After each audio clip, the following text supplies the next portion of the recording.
ప్రార్థనా మందిరం పరిచర్యలు జరుగుతా ఉన్నాయి.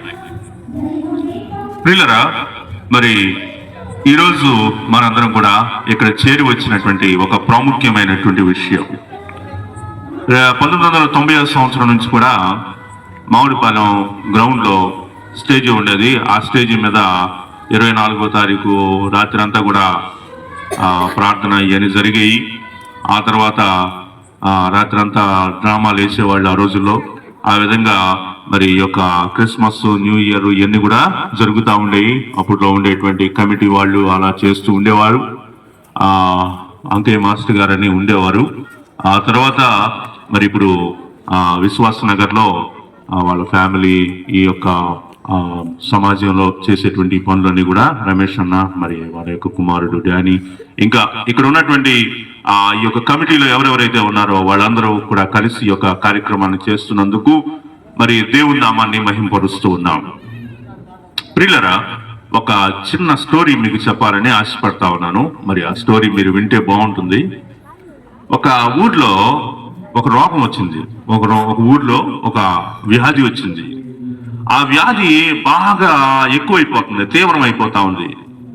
అయితే ఆ వ్యాధి వలన ఒకరు ఆయన ఫోన్లో నుంచి మాట్లాడుతూ అక్కడ ఉండేటువంటి పరిస్థితులన్నింటినీ కనుక్కుంటూ వాళ్ళకి సహాయపడటానికి ప్రయత్నం చేస్తున్నాడు.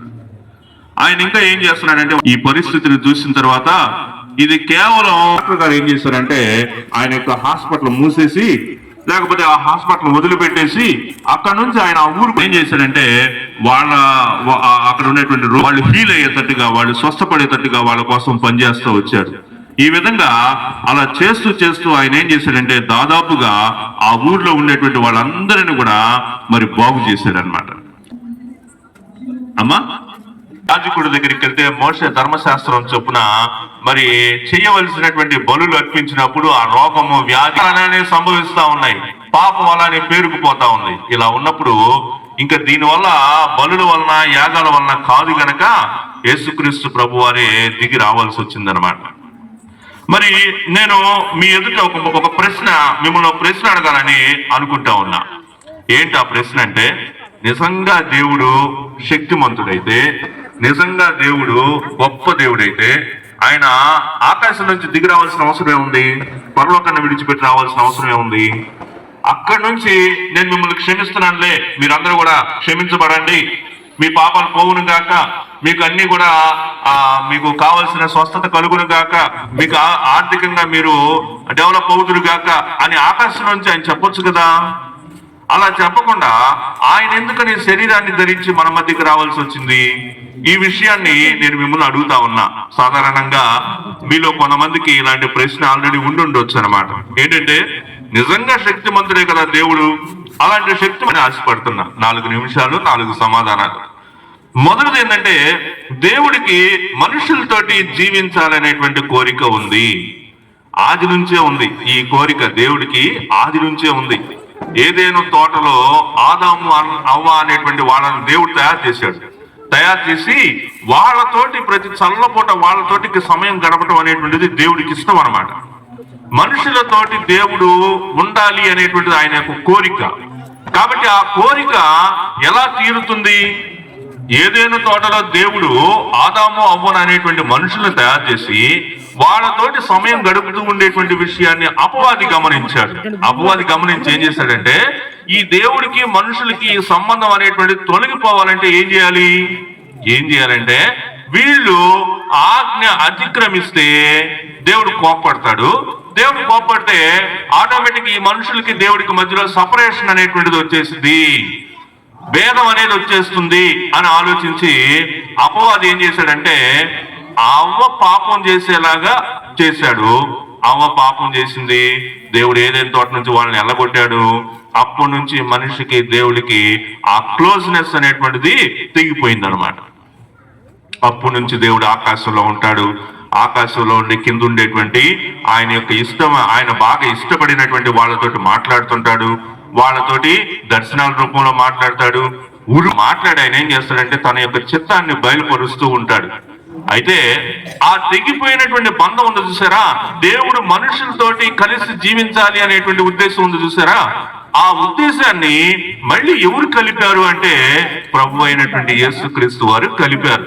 అందుకే ఆయన పరలోకాన్ని విడిచి ఈ యొక్క భూలోకానికి రావాల్సి వచ్చిందనమాట. ఆయన ఎందుకు మనుషులతోటి జీవించడానికి ఇష్టపడ్డాడు అంటే ఆయన మనుషులను తన సొంతగా తయారు చేశాడు, వాళ్ళని తనలాగా చేయాలని కోరుకున్నాడు కనుక మనుషులతోటి జీవించడానికి దేవుడు ఈ భూలోకానికి వచ్చాడు.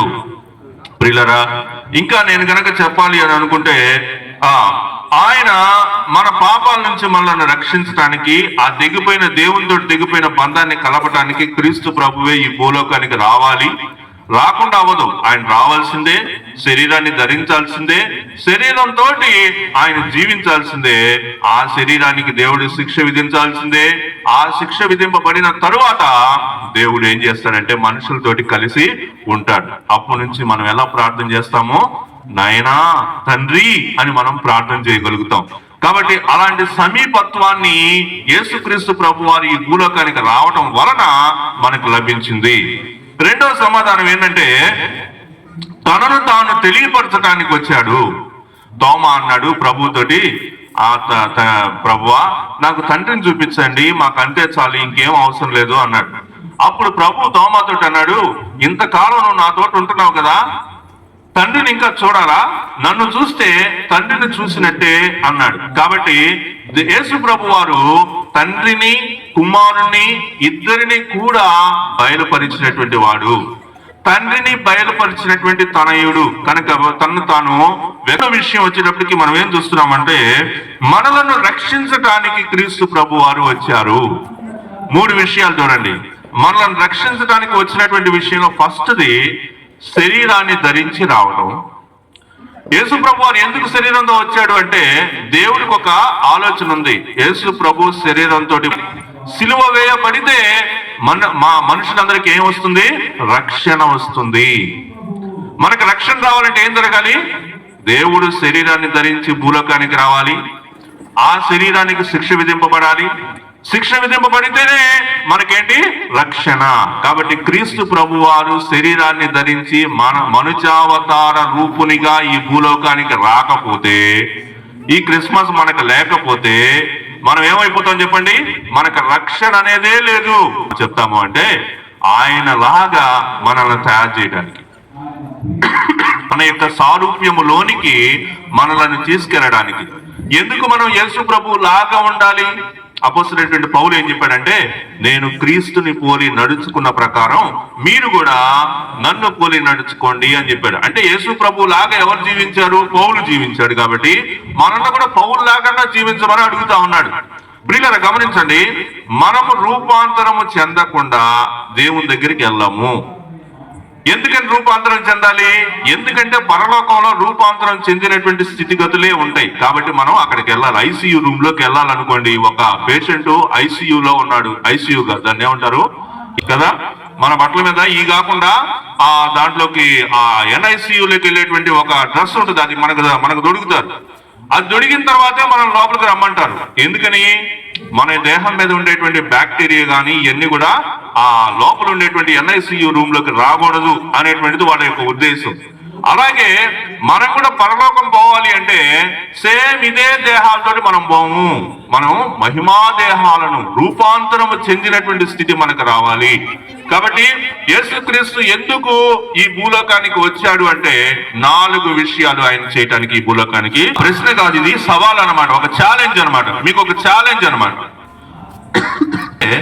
యేసుక్రీస్తు ప్రభు వారు తను తాను తగ్గించుకొని శరీర రీతిగా ఈ భూలోకానికి వచ్చాడు కదా. ఆయన వచ్చాడు, మనం ఆయన గురించి కీర్తనలు పాడుతున్నాం. 24వ తారీఖు రాత్రి అంతా ప్రభు సన్నిధిలో గడుపుతున్నాం. 25వ తారీఖు ఉదయాన్నే మనం మళ్ళీ దేవుని సన్నిధికి వెళ్ళి ప్రభువా నా కోసం జన్మించినందుకు వందనాలని మనం కీర్తన పాడుతున్నాం. ఓకే, బాగుంది, అంతా బాగుంది. డిసెంబర్ 25 దాటిన తర్వాత ఏం జరిగింది చెప్పండి? డిసెంబర్ 25 దాటంగానే ఏమైంది చెప్పండి? జనవరి 1 రాగానే ఏం జరిగింది చెప్పండి? స్టార్ తీసేస్తాం, క్రిస్మస్ ట్రీ తీసేస్తాం, అక్కడ కట్టిన ఆ స్టేబుల్ అది చేస్తాం. మళ్ళీ ఎప్పుడు పెడతాం? మళ్ళీ నెక్స్ట్ డిసెంబర్ వచ్చి రాగానే మళ్ళీ పెడతాం. ఇప్పుడు నేను మిమ్మల్ని అడుగుతుంది ఏంటంటే, డిసెంబర్ 25 వరకే మన జీవితంలో క్రిస్మస్ అయితే దానివల్ల ఉపయోగం ఏమీ లేదు. క్రీస్తు ప్రభు వారు మనకు నా కోసం ఈ భూలోకానికి నన్ను రక్షించటానికి, నన్ను బతికించటానికి నీవు మరణించావు. నన్ను బతికించటానికి నువ్వు మరణించావు. ఇప్పుడు మనం ఏం ఛాలెంజ్, నేను ఒక ఛాలెంజ్ చెప్పాను కదా. ఏంటి ఆ ఛాలెంజ్ ఏంటంటే, ఆయన మన కోసం తను తాను తగ్గించుకుని ఈ భూలోకానికి వచ్చాడు కదా, మరి దానికోసం నువ్వేం చేస్తావు? నీ కోసం నేను ఇంత చేశా, నీ పాపాలన్నీ నా శరీరం మీద మోసుకున్నా, సిలువలో మీ యొక్క పాపాలన్నింటినీ నేను భరించా, నేను సిలువలో మరణించా, మీ పాపాలన్నింటినీ నేను క్షమించేసా, అయిపోయింది. ఇప్పుడు మీరు చేయాల్సిన పని ఏంటంటే రోమీయులకు రాసిన పత్రిక 10వ అధ్యాయం 9వ వచనం ప్రకారం, ఎవరైతే యేసుక్రీస్తుని తన సొంత రక్షకుడిగా ఒప్పుకుంటారో, తండ్రి అయినటువంటి దేవుడు కుమారుడైనటువంటి ప్రభువుని మృతుల్లో నుంచి లేపాడని ఎవరైతే విశ్వసిస్తారో వాళ్ళు రక్షింపబడతారు. క్రీస్తు ప్రభు వారు తెచ్చినటువంటి ఉచితమైనటువంటి రక్షణ నువ్వు పొందుకోవటమే క్రిస్మస్. మా ఇంటి మీద స్టార్ ఉంది అంటే అర్థం ఏంటో తెలుసా? ఆ ఇంట్లో రక్షింపబడిన వారు ఉన్నారు అని అర్థం. మా ఇల్లు డెకరేషన్ బాగా మేము డెకరేషన్ చేసాం, చాలా సంతోషంగా ఉన్నాం అంటే అర్థం ఏంటో తెలుసా? ఆ క్రిస్మస్ సంతోషాన్ని, ప్రభు వారు ఇచ్చిన రక్షణని మేము పొందుకున్నాం అని అర్థం అన్నమాట. ఒకవేళ అలా ఏమీ లేకుండా కేవలం పండగ కోసమే నేను స్టార్ పెట్టాను అంటే, ఇప్పుడు ఒకసారి మిమ్మల్ని ఆలోచించమని చెప్తున్నా. మంచిదే, సెమీ క్రిస్మస్ మనం బాగా చేస్తున్నాం, ఎన్నో, అసలు ఇది చేయడం చాలా కష్టం. ఏ సంవత్సరం పెట్టను అని ఈ సంవత్సరం నేను పెద్ద స్టార్ పెట్టాను చర్చి మీద, తెలుసా? తెల్ల స్టార్ ఒకటి చర్చి మీద పెట్టా. ఎందుకు పెట్టాను అంటే అదొక రూల్ అన్నమాట. ఇంతకాలం నాకు అంటే ఇంతకాలం తెలుసు, కానీ నేను స్టార్ పెట్టాలి అనేటువంటిది ఈ సంవత్సరమే అనుకున్నా. ఇంటికి రక్షణ వచ్చి ఉన్నది, రక్షణాము. ఆయన నా కోసం సిలువలో మరణించాడని నేను విశ్వసించాను, నా కోసం ప్రాణం పెట్టాడని నేను నమ్మాను, కాబట్టి నేను స్టార్ ని పెట్టాను. ప్రియులరా, ఈ సెమీ క్రిస్మస్ లో మీరు ఇక్కడికి వచ్చి కూర్చున్నారు అంటే ఏదో పెట్టారు కాబట్టి వచ్చారనేది అయితే నేను నమ్మను. గ్యారంటీగా దేవుడు ఒక ఉద్దేశంతో మిమ్మల్ని ఇక్కడికి తీసుకొచ్చాడు. ఆ ఉద్దేశాన్ని మీరు నెరవేర్చాలి. ఏంటి ఆ ఉద్దేశం? ఆయన మిమ్ములను రక్షించడానికి ఈ భూలోకానికి వచ్చాడు.